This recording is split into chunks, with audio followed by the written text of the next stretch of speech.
So good morning guys, welcome to my YouTube channel guys, Tierney Vlog TV. For today's video guys, napunta diri sa Carita Cemetery. So na ako diri karon kay na ako'y nakita nga nitso nga nakaabli na siya nga naa siya ay sako. So yan ay kita na ko sa inyo guys, pakita ko yan. So ito parang kukunin na to guys, kay ano na to, parang 5 years na, basta nakabukas na siya nga nitso.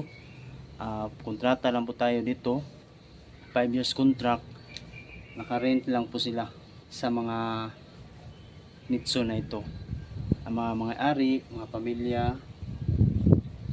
Shout out yung tanan.